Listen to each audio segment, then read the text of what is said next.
Assalamualaikum warahmatullahi wabarakatuh. Halo, selamat berjumpa kembali dengan saya Laulema. Kita berjumpa di channel Lainyer. Seperti biasa, kita akan belajar mata pelajaran sosiologi SMA, khususnya sosiologi kelas 12. Tema bahasan kita kali ini adalah bentuk-bentuk perubahan dari sisi proses atau perencanaannya. Sekali lagi, tema bahasan kita adalah bentuk-bentuk perubahan sosial dari sisi proses atau perencanaannya. Dari sisi proses atau perencanaannya, maka perubahan sosial dipilah menjadi dua bentuk, yaitu perubahan sosial yang direncanakan dan perubahan sosial yang tidak direncanakan. Baiklah, kita akan mengupas bentuk yang pertama, yaitu perubahan sosial yang direncanakan atau dikehendaki atau diinginkan, yang orang sering menyebut dengan istilah planet change. Maknanya adalah, jadi perubahan sosial yang direncanakan atau planet change pengertiannya adalah perubahan sosial yang sebelumnya telah direncanakan, diinginkan, dikehendaki oleh pimpinan kelompok, aparatur pemerintah, seperti anggota legislatif, seperti pemerintahan eksekutif. Mereka lah orang-orang yang melakukan social engineering atau social planning untuk melakukan perubahan. Jadi sekali lagi, perubahan sosial yang direncanakan atau planet change adalah perubahan yang sebelumnya telah direncanakan, telah diinginkan, dikehendaki oleh pimpinan kelompok yang mereka itu disebut sebagai agent of change. Orang-orang yang melakukan social engineering atau planning, melakukan perubahan-perubahan di dalam masyarakat.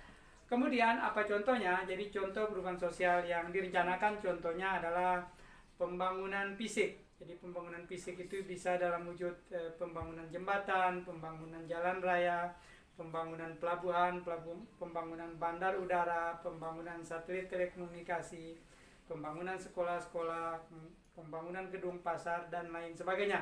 Jadi semua wujud pembangunan fisik adalah wujud daripada perubahan sosial yang direncanakan atau dikehendaki atau diinginkan, yang orang sering menyebut planet change. Contoh yang berikutnya adalah pembangunan non-fisik dalam wujud penciptaan aturan-aturan seperti aturan di tingkat pusat seperti peraturan pemerintah, keputusan presiden, TAP MPR, kemudian di level daerah seperti ada peraturan gubernur, peraturan bupati, peraturan wali kota, peraturan daerah, dan lain sebagainya. Semuanya masuk dalam kategori perubahan sosial yang direncanakan. Kenapa? Karena sebelumnya memang diinginkan oleh para pihak yang melakukan perubahan atau social engineering. Baiklah, kemudian bentuk perubahan sosial yang nomor 2 dilihat dari sisi proses adalah perubahan sosial yang tidak direncanakan. Sekali lagi, perubahan sosial yang tidak direncanakan atau tidak dikehendaki, yang orang sering disebut dengan unplanned change.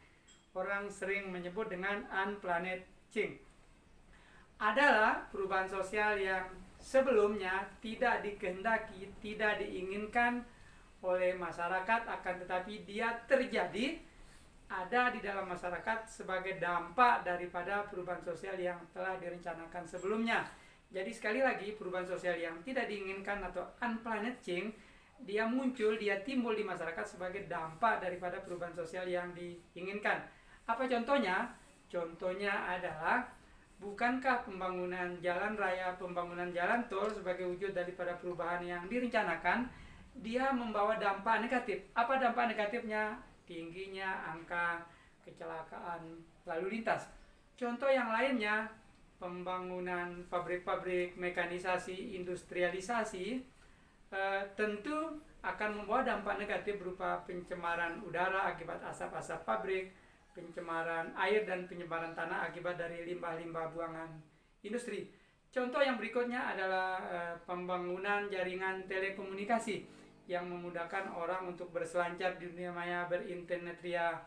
Dia tentu akan membawa dampak negatif. Apa dampak negatifnya? Kita lihat tersebarnya berita-berita hoax, berita-berita bohong, berita-berita fitnah yang tentu akan merisaukan anggota masyarakat. Baiklah anak-anak sekalian, itulah bahasan kita mengenai bentuk-bentuk perubahan sosial dilihat dari sisi proses atau perencanaan, yang kita pilih menjadi dua bentuk, yaitu perubahan sosial yang diinginkan atau direncanakan yang disebut dengan planet change, dan perubahan sosial yang tidak direncanakan, tidak diinginkan, tidak dikehendaki yang disebut dengan unplanned change.